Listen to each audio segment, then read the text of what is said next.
Star news Marathi, नवे पाऊल नवी दिशा. वैभव पाटलांचं अजितदादांना तर जयंतरावांचं बाबासाहेब मुळीकांना पत्र. राष्ट्रवादीच्या शरद पवार व अजित पवार गटात काय घडलं? तुमच्या स्वप्नातील घर घ्यायचंय मग चिंता सोडा. विटा कराड हायवेवरील मेन रोडवर प्रथमच उभा राहतोय डायमंड आर्केड. हा 11 मजली tower, RERA approved project. Mumbai Pune सारखी जीवनशैली.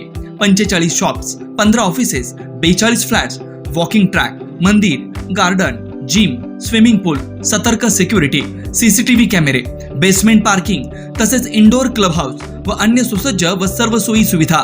तर मग आजच बुक करा. संपर्क राजू पाटील किर्दत, हनुमंत किर्दत. चालू वर्षी मागील वर्षाच्या तुलनेत खूपच पर्जन्यमान असल्यानं सांगली जिल्ह्यात पूर परिस्थिती निर्माण झाली आहे.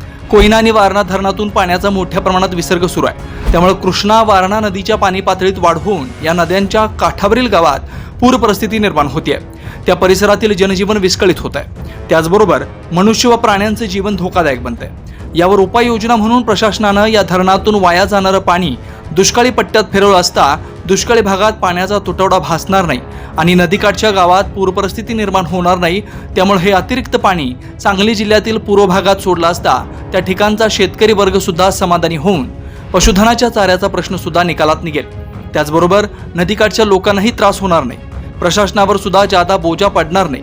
तरी पुराचं पाणी खानापूर, आटपाडी, जत परिसरात फिरवावं याबाबत सांगली जिल्हा राष्ट्रवादी ग्रामीणचे अध्यक्ष वैभव पाटील यांनी राज्याचे उपमुख्यमंत्री अजितदादा पवार यांच्याकडे पत्राद्वारे मागणी केली. तर दुसरीकडे नॅशनलिस्ट काँग्रेस पार्टी शरदचंद्र पवार पक्षासाठी ॲडव्होकेट बाबासाहेब मुळीक यांनी दिलेलं योगदान लक्षात घेऊन त्यांची महाराष्ट्र प्रदेश नॅशनलिस्ट काँग्रेस पार्टी शरदचंद्र पवार पक्षाच्या सांगली ग्रामीण जिल्हा कार्याध्यक्ष या पदावर नियुक्ती करण्यात आली. मुळीक हे पक्षाची संघटनात्मक बांधणी उत्तमरित्या करून पक्ष मजबूत करण्यासाठी सर्व शक्तीनिशी योगदान देतील असा मला ठाम विश्वास वाटतो.